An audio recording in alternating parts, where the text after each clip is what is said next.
నా పేరు అశోక్ శ్రీ హర్ష. మాది గౌరవరం. నేను present B.Tech final year complete చేసి జాబ్ చేస్తున్నా. And one of the reputed కంపెనీలో. అండ్ నాది నేను చిన్నప్పుడు అంటే దాదాపు 6th-7th క్లాస్‌లో వచ్చాను మెడిటేషన్‌లోకి. అంటే స్టార్టింగ్‌లో వచ్చినప్పుడు ఆ ఏజ్‌లో కరెక్ట్‌గా ఏం తెలియలేదు. అంటే మెడిటేషన్ అంటే అందరూ కూర్చుంటున్నారు, లేదు సర్లే మనం కూడా కూర్చుందాం ట్రైలో ఉన్నాను. ఒక 2-3 ఇయర్స్ అయింది. అప్పటికి మేము మాంసాహారం అంతా మానేసాము. ఇంక అహింస పరమో ధర్మః అంటే ఆ టైంకి ఎలక్షన్స్ వచ్చాయి. అండ్ ర్యాలీకి వెళ్ళాము. చాలా అంటే ఆ టైంలో ఎంజాయ్ చేసినట్టుంది. అంటే ఎక్కువ ఎక్స్‌పీరియన్స్ అనేది ఆ టైంకి లేదు. ఎందుకంటే నేను ధ్యానం చేశానంటే ఒక మహా అయితే ఒక హాఫ్ అన్ అవర్, ఒక 1 అవర్ అది ట్రై చేసేవాడిని కానీ ఎక్కువ కుదిరేది కాదు. అండ్ చిన్న చిన్నగా ఎప్పుడైతే ఇక డీప్‌లోకి వచ్చామో అండ్ ప్రతి సంవత్సరం వెళ్తూ ఉన్నాం ధ్యాన మహాచక్రానికి. అయిపోయిన ప్రతిసారికి ఏదో ఒక అనుభవం వస్తూనే ఉంది. అంటే ఒక్కొక్క ఇయర్‌కి ఒక్కొక్క కొంచెం కొత్తది తెలుసుకుంటా ఉన్నాను. స్టార్టింగ్‌లో వెళ్ళేసరికి అంటే స్టార్టింగ్‌లో అంటే ఫస్ట్ నాకు ఎక్కువ ఎక్స్‌పీరియన్స్ అనిపించింది ఏంటంటే ఎక్కువసేపు కూర్చోవడం. అంటే ఒక హాఫ్ అన్ అవర్ కూర్చున్న దానికి, ఒక 1 అవర్, 1 ½ అవర్ కూర్చున్న దానికి డిఫరెన్స్ తెలిసింది. దాని తర్వాత పిరమిడ్ గురించి. అంటే పిరమిడ్‌లో మనం ఎక్కువసేపు ఎలా చేస్తామో అండ్ బయట గురించి మనం ఎంత చేస్తున్నామో చాలా డిఫరెన్స్ అనిపించింది. అంటే తొందరగా కనెక్ట్ అవ్వడం కానీ, అంటే థాట్స్ అనేది లేకపోవడం కానీ చాలా డిఫరెన్స్ అనేది బాగా తెలిసింది. అండ్ దాని తర్వాత నుంచి చిన్న చిన్నగా అంటే ఇక మనస్ఫూర్తిగా అంటే లోపల నుంచి ఏదైతే చేయాలనుకున్నామో గట్స్ అనేది బయటకు వచ్చింది. అండ్ ఇన్ కేస్ అంటే ఎలా చెప్పాలంటే లైక్ బీటెక్‌లో ఉన్నప్పుడు లైక్ ఎక్స్‌పీరియన్స్ కానీ లేకపోతే నా జాబ్ కోసం ట్రై చేయడం. ఇది one of the experience start చేసినప్పుడు like I have a doubt. అంటే చేయాలా? వద్దా? అసలు ఎలా ఉంటుంది? ఏంటి? ఆ డౌట్ ఉండేది. బట్ ఎప్పుడైతే ఇక డౌట్‌తో కూర్చొని మెడిటేషన్ స్టార్ట్ చేస్తానో అప్పుడు ఒక గట్ ఫీలింగ్ వచ్చేది. Like do everything. అంటే ఏదైనా కానీ నువ్వు గట్స్‌తో వెళ్ళిపో. దేని గురించి ఆలోచించకు, దేని గురించి ట్రై చేయకు అని. అండ్ నేను ఎప్పుడు అదే దాంతోనే ఫీల్ అయ్యాను. అండ్ నేను దాంతోనే ఇక స్టెప్ అనేది వేశాను. అండ్ అప్పటి నుంచి నేను ఏది ఎప్పుడు స్టార్ట్ చేశానో అప్పుడు నాకు ఎక్కడ బ్యాక్వర్డ్ అనేది ఎక్కడ కనిపించలేదు. అంటే ఏది చేసినా ఓకే. ఏదైనా మంచిగా అవుతుంది. సో, కాబట్టి చేసుకుంటూ వెళ్ళు.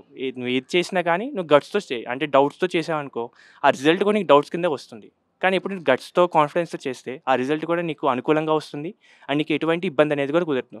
అండ్ బై ద వే అంటే నీకు వేలో అనేది డిఫరెంట్ పాత్స్ అనేది ఉంటుంది.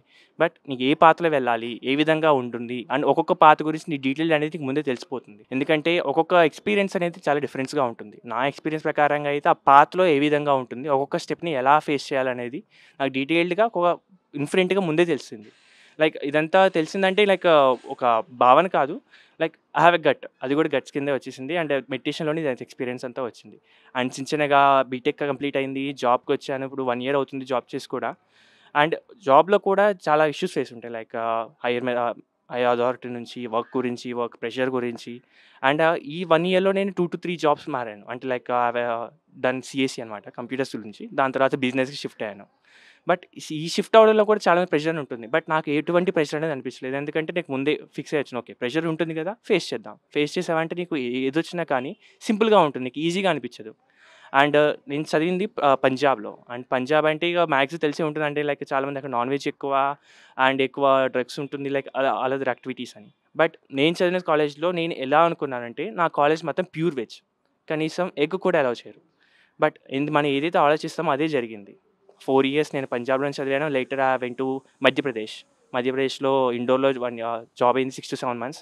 దీని తర్వాత ఎక్స్‌పీరియన్స్ అనేది నాకు ఎటువంటిది కూడా నాకు నాన్ వెజ్ గురించి ఎక్కడ కూడా ఇబ్బంది అనేది కలగలేదు.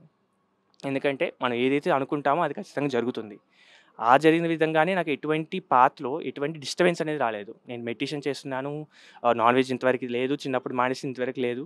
అండ్ నాకు ఎటువంటి సిట్యుయేషన్స్ కూడా నన్ను ఫోర్స్ చేయలేదు. ఇన్ని స్టేట్స్ మారినా కానీ, ఇన్ని లొకేషన్స్ మారినా కానీ. సో, నువ్వు ఏదైతే అనుకుంటావో దాన్ని ఖచ్చితంగా చేస్తేనే దానికి ఎగ్జాక్ట్‌గా రిజల్ట్ అనేది దొరుకుతుంది. యాహ్! Thank you.